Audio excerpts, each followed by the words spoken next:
Hello, everyone, and welcome to the Your Mark on the World show. I'm your host, Devin Thorpe, and we're producing this episode for Forbes, where I'm a contributor covering social entrepreneurship and impact investing.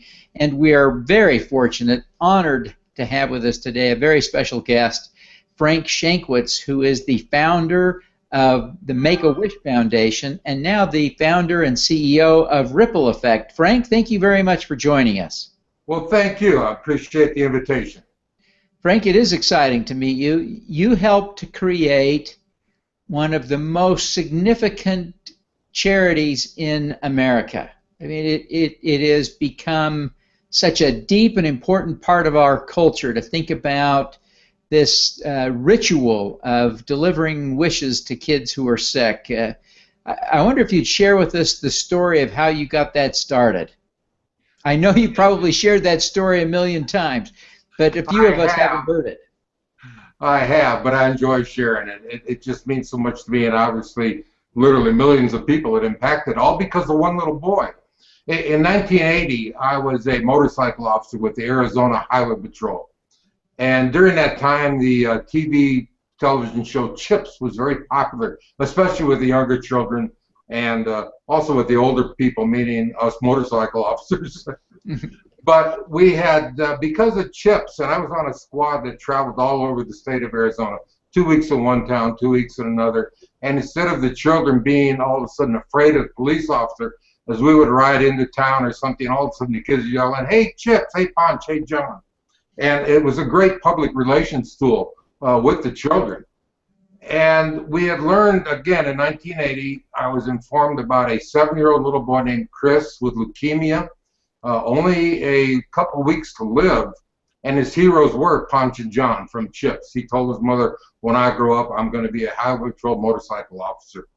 And friends of the family contacted our department and asked if there's anything special we could do for Chris. And through the permission of our commanders, we did set up a special day, and permission of his doctor and mother. A helicopter, our state police helicopter, was flown to his hospital, where we picked him up, and he was flown to our state police headquarters in Phoenix. And when they landed, I expected a very ill little boy to come out. This boy was on IVs, very ill, again, only a few weeks to live. And I had never met Chris. This is the first time I had met him. He came out of the helicopter and just started running over to me, a big smile on his face. "Hi, I'm Chris. Can I get on your motorcycle?" And he was just thrilled. As far as he was concerned, he was looking at something from the television show Chips. Our motorcycles, our uniforms were identical. In fact, we trained with California Highway Patrol initially, and except for saying Arizona on our patches, as far as he was concerned, he was with one of the Chips guys. But Chris went on that day to become the first and only honorary Highway Patrol officer in the history of the Arizona Highway Patrol, complete with his own badge, his own certificate with his name on it, the smoky hat, tour of our radio room, the armory. What little boy would like that? And instead of having to go back to the hospital that evening, his doctor, who was with him, told his mother, "Take him home. I don't know what's going on. His vitals are great. Let him go home tonight at his comfort zone," which he did. Well, when Chris went home, it dawned on us we have a highway patrol officer, but he doesn't have a uniform. And in those days, they were custom made. Went to uniform shop just as they were closing. We have this little boy. He's 7 years old. He's this high and this wide. "Can you make a uniform for Chris?" And they did. They spent all night working on that uniform. We picked up the uniform the next morning, and again, with the permission of our commanders, went out to his house. I led several motorcycles and highway patrol cars, red lights and siren. You can imagine the neighbors, right? Chris came running out. We presented him his uniform, and again, this little boy is just ecstatic. His wish is becoming true. I really noticed his mother. She saw a typical 7-year-old again, not a little boy on IVs suffering in the hospital. Well, Chris put on his uniform, came out just beaming, but he kept pointing to the wings on my uniform. "How do I become a motorcycle officer?" And I just teased him, "If only you had a motorcycle, we'd give you a test right here in your driveway," just teasing him. Chris was a step ahead of me. He went in the house, came riding out on a little battery-operated motorcycle his mother had got for him in place of a wheelchair. Had his helmet out. We given him all serious. I'm ready for my test. Okay. We set up some traffic cones. Chris went through the traffic cones, very serious. When he finished, did I pass? Yes, you did. When do I get my wings? Those had to be special ordered also. Chris again got to stay home that evening. I ordered the wings. 2 days later, as I picked them up, I received a call. Chris was in a hospital, in a coma, was probably not going to survive the day. I went to the hospital, and his uniform was hanging right by his bed. Just as I pinned on the wings on that uniform, Chris came out of the coma. He looked at me, he smiled. Am I a motorcycle officer now? Yes, you are, Chris. He just started giggling, touching the wings in his uniform, showing his mom. Unfortunately, he passed away later that day. And I always kind of felt maybe those wings helped carry him to heaven. Chris was going to be buried in a little town outside of Chicago in southern Illinois, a little town called Kewanee, Illinois. And my commanders asked myself and another officer to go back and give Chris a full police funeral. We had lost a fellow officer. But Chris was buried in uniform with full police honors, the Arizona flag presented to his mother. His grave marker reads, Chris Greicius, Arizona trooper. But coming home from Illinois, flying home, I just started thinking, here's a little boy who made a wish, and we made that happen. And everybody just got so involved to make this happen also. Why can't we do that for other children? And that's when the idea was born to start the Make-A-Wish Foundation. It took me, that was in April of 1980. By November of 1980, through a lot of help with attorneys, and that's not an oxymoron, an attorney can't be a friend, and accountants, just several people. We got our official 501c3 and started the foundation. In March of 1981, we granted our first official wish, a little boy going to Disneyland, which opened up a great relationship with Disney, one of the biggest sponsors of the Make-A-Wish Foundation. And now, 34 years later, we have chapters in 64 chapters in the United States, 36 international chapters on 5 continents. Over 350,000 wishes have been granted worldwide, which affected over, counting the families, well over 1.5 million people. And a wish is granted somewhere in the world every 38 minutes, all because of one little boy.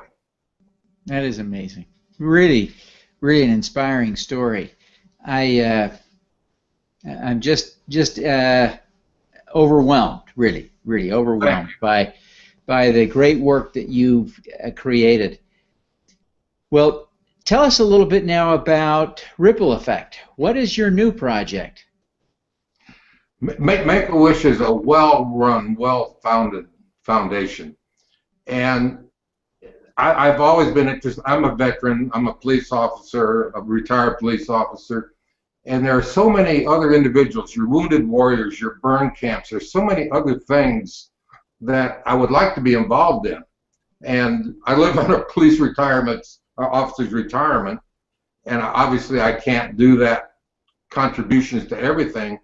But I got this idea of the ripple effect where we can, if we can raise enough money, we can help numerous charities, numerous causes, even individual things. When I say numerous causes, like an example of Katrina, tornadoes, individuals, we may hear of something, a vet needing a service dog, a charity that needs help with funding.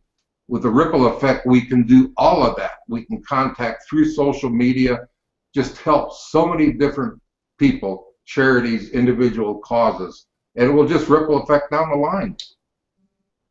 It really is wonderful. So how will it work? Is this like other crowdfunding sites, or do you have something special and different for Ripple Effect? Well, we'll start with crowdfunding. It's going to be very expensive to start the nonprofit because we have to be licensed in all 50 states. And the reason for that license is because we will do media crowdfunding events, but we also hope to establish TV programming that will bring additional funding into the foundation.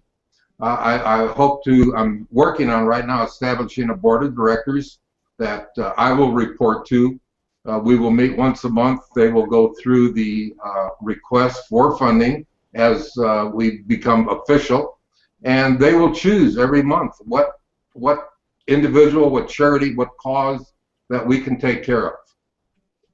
Oh, that's really a wonderful, wonderful vision for continuing the great work that you've been doing. Do you have some partners lined up already for Ripple Effect?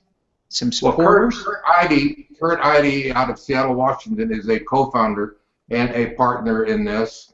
I've met Kurt through a TV programming that we were doing a few years back called The Wish Riders, and we kind of hope to establish a similar show on that. Working title right now called The Extra Mile. People going the extra mile to help other people. Oh, what a great model! What a great theme.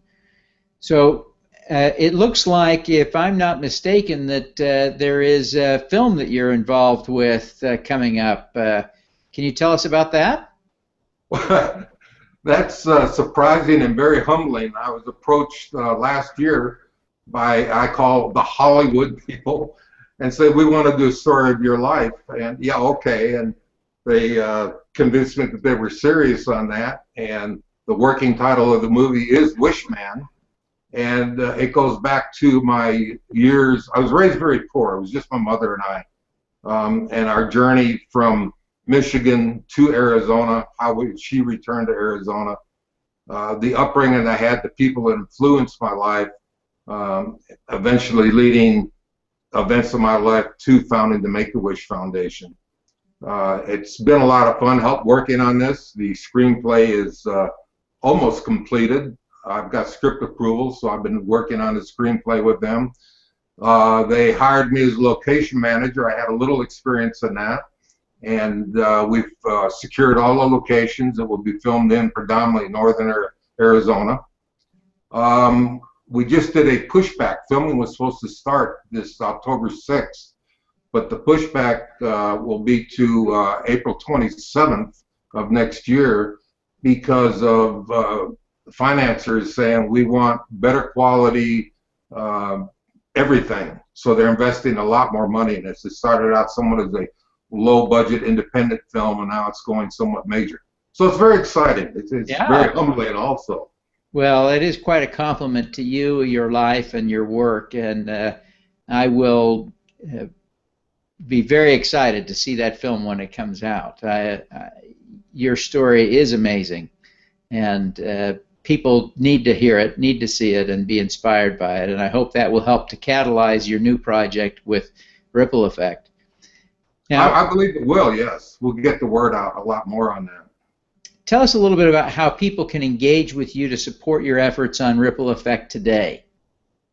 The easiest way right now is go to just rippleeffect.org, and that will pull up the website. Again, the Kurt Eide is I'm not the technical guy whatsoever, and he has developed the whole website of that, and it takes you through the whole program of what we want to do. Just rippleeffect.org. Fantastic. Well, Frank, thank you very much for taking the time to be with us today. You're really an inspiration. You're an inspiration to millions of people, and we're grateful for you taking the time to be with us. And again, thank you so much for inviting me, Devin. All righty. Let's do some good. All right.